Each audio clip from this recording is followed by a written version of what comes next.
Continuando a questão do livro para aprender reforço e estrutura, eu vou abordar o meu subcapítulo do livro, o mínimo de estruturas, 12.10. Tá? O que fazer em uma obra com problemas estruturais? Os passos críticos, ok, eu tenho que ir na obra, que é a primeira parte, eu tenho que fazer um diagnóstico geral da obra, então qualquer livro de reforço deveria ter também questão de diagnóstico de patologias e tudo mais, seria um livro completo de patologias, né, para ser um livro de diagnóstico.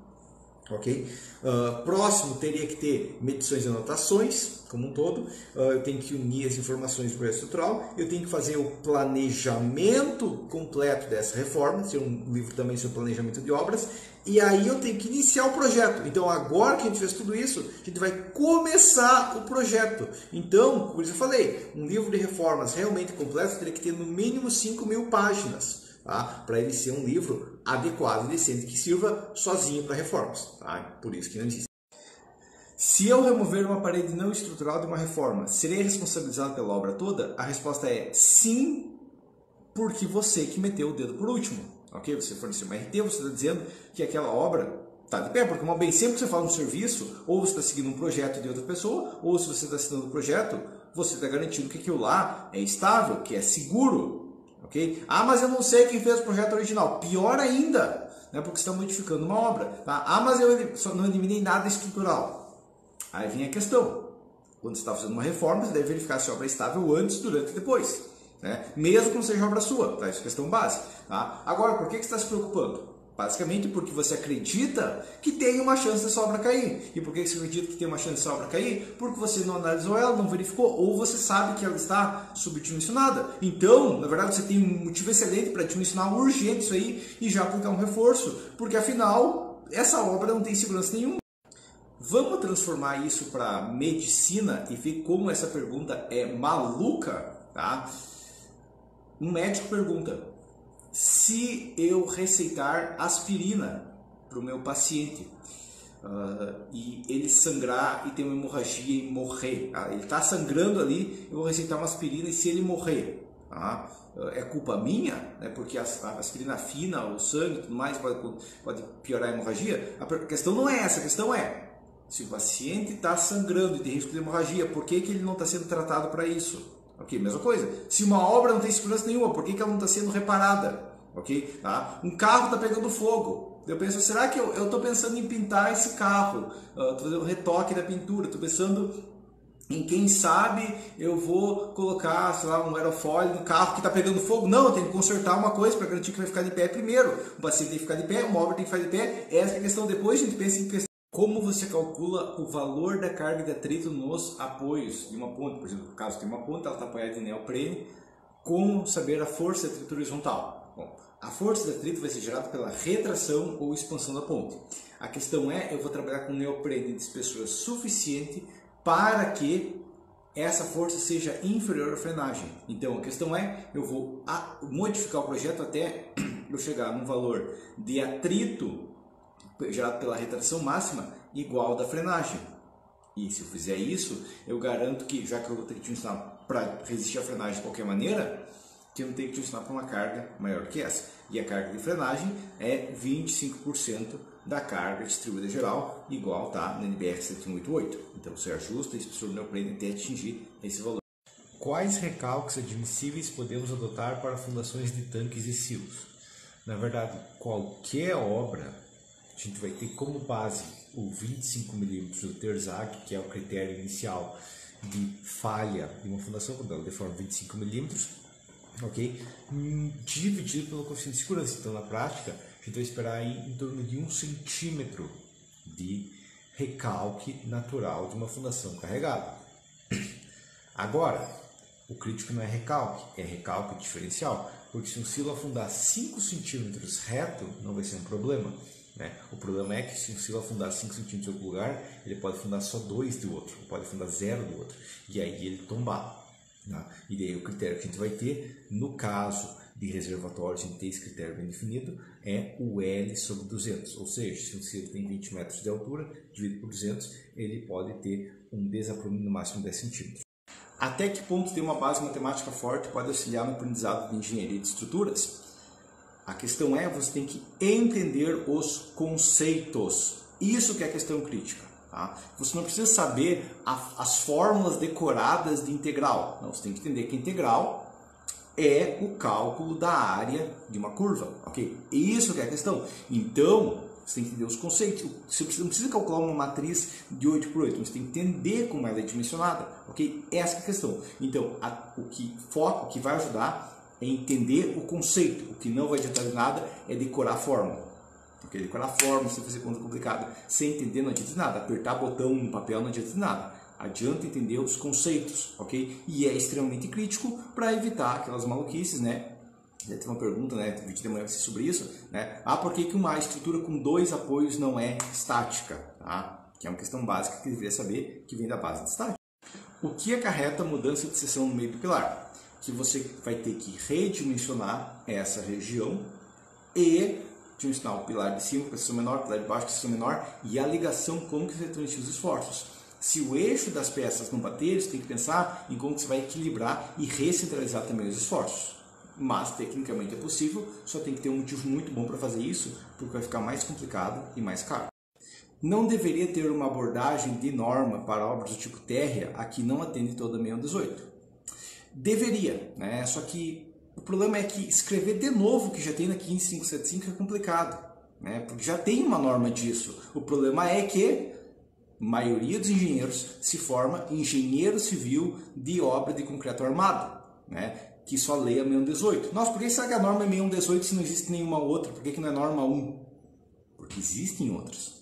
Existe a 15575. Tem vídeo no canal sobre a 15575. Só que tem um monte de engenheiro que acha que já existe concreto armado e só existe a 6118. E daí não funciona adequadamente, né? Inclusive, o meu primeiro livro foi justamente para obras desse tipo. O meu livro é errado justamente desse tipo, porque é assim que as obras são executadas, ok? Agora, colocar tudo isso numa norma só que é 6118 para todo engenheiro que só lê 6118 ler, esse que é o único ponto complicado.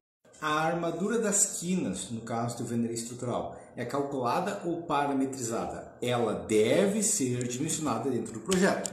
A questão que a gente tem é que em uma obra de 2 pavimentos, no caso uma obra tem uns 4 pavimentos, que é larga, que tem um arquitetônico condizente ao vendaria estrutural, que tem os quadros bem planejados, praticamente, sempre nesses casos, vai atender a armadura mínima. Na verdade, nem necessita aço, ali a gente coloca uma armadura mínima por questão executiva.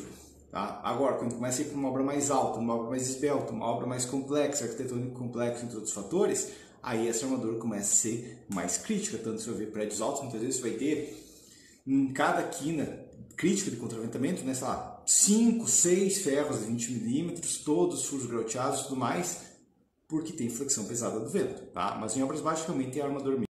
Professor, o curso de pontes sai esse ano ainda? Sim, eu tenho minha agenda, eu estou gravando, inclusive, hoje eu gravei 4 aulas do curso de pontes. A questão é, eu estruturei todo o curso para ter a base do início ao fim em ordem lógica, fiz os passo a passo, peguei minhas planilhas e já ajustei elas para ficar apresentáveis no meu padrão de planilhas, né? Porque quando eu ensino pontes, eu pego uma planilha lá que eu tinha que só eu entendo e faço ela, mas para ficar didático e tudo mais, eu ajustei minhas planilhas já. Estou compilando os detalhamentos todos os projetos que eu tenho em um detalhe geral, né, um detalhe padrão geral, e estou gravando as aulas. Tá? Então a questão é, até o fim do ano vai sair junto aos cursos existentes. Então, por exemplo, se você já comprou o curso pré-moldado avançado, você vai receber também, quando lançar, as aulas de pontes pré-moldadas. Se você comprou metálicos avançado, o de pontes metálicas e assim por diante. Tá? Depois, quando lançar, claro, vai ter um reajuste. E claro, se tem alguma dúvida ou quer saber uma questão se eu vou abordar ou não no curso, pode comentar. Existe largura mínima para uma sapato corrida? Tecnicamente falando, a maioria das literaturas vão falar entre 40 e 60 centímetros, dependendo do tipo de solo, dependendo do nível de cargas e tudo mais. Tá? Mas, se você fizer uma sapato de 30 centímetros de largura corrida, por exemplo, ela pode funcionar, dependendo do tipo de cargas e tudo mais. Ela ainda vai ter uma eficiência. Tá? Só o problema é que uma sapata muito estreita, ainda mais se for meio rasa, qualquer chuva que penetrar embaixo dela já vai englobar toda ela. Por isso a norma tem algumas regras específicas, né? Principalmente sapato solado. Sapato corrida não tem tanto, porque ela tem mais rigidez. Tá? Mas na prática eu corto como base 40 centímetros no mínimo, né?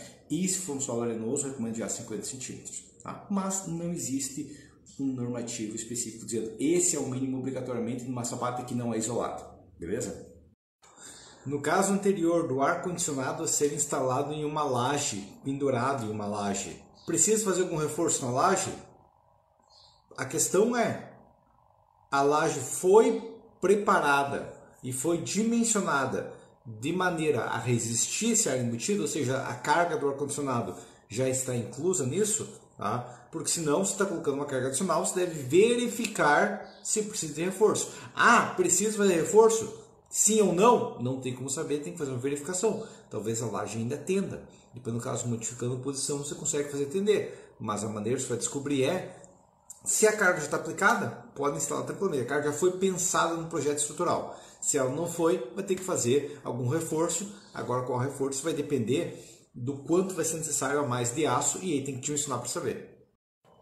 Livro para aprender reforço de estrutura. Existe projeto de execução? E a resposta é, talvez até exista algum livro com esse tema, mas decente não. Por quê?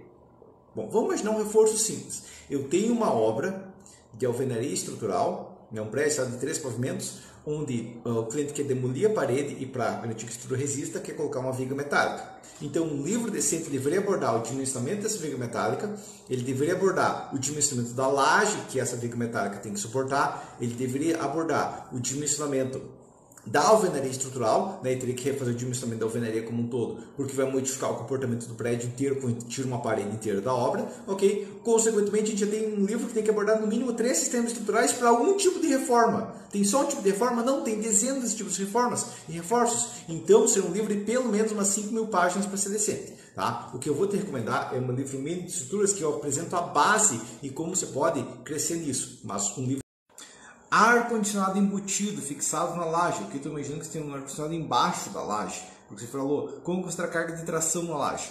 A laje não vai ter carga de tração nenhuma. Tá? O que você vai ter é o seguinte, você vai ter o ar-condicionado, imagina que tem um ar-condicionado pendurado no telhado, alguma coisa do tipo, para ter fixação na laje, né? Porque você vai ter só apoiado em cima da laje, né? Se for instalado em cima. Mas imagina que tem um ar-condicionado fixado por baixo de uma laje. Você vai ter parafusos conectando a laje, ou chumbadores, ou outra peça, ou cabos de aço, qualquer outra coisa. Essas peças estarão tracionadas. Agora a laje vai estar flexionada. Okay? A laje é só uma carga pontual, onde você tem essa carga específica. Tá? Você não vai ter tração na laje, porque o ar-condicionado está precisando uma carga de tração para ser suportado. Tá? Porque são elementos em sentidos diferentes. Qual porcentagem do vão da ponte deve ser a altura da viga? Em uma ponte a gente não pode seguir essas regras simples de porcentagem do vão. Em um prédio, perfeitamente tranquilo. Por quê? Porque em um prédio, se eu dobro o vão, a flecha de uma carga distribuída é elevada na quarta. Mas como a flecha máxima é proporcional ao vão, vai ficar ao cubo. Okay? E a inércia aumenta ao cubo. Então, se eu tenho dobro do vão em uma obra predial, realmente o dobro da altura é a ideia base da altura da viga. Mas em uma ponte não, porque a ponte, apesar de ela ter uma certa carga distribuída, a carga crítica é o trem tipo, a não ser que seja vãos muito grandes, no seu caso, tá? Mas pontos usuais, a carga crítica é o trem tipo, que é uma carga pontual, que é PL ao cubo. Então, conforme a gente vai aumentando o vão, essa relação vai diminuindo, não tem um valor fixo. O que estudar para dar solução de maré da praia a você no balneário? Barragem. Você vai pesquisar muro do mar. Em inglês você consegue pesquisar SEA, S-E-A, WOW, tá?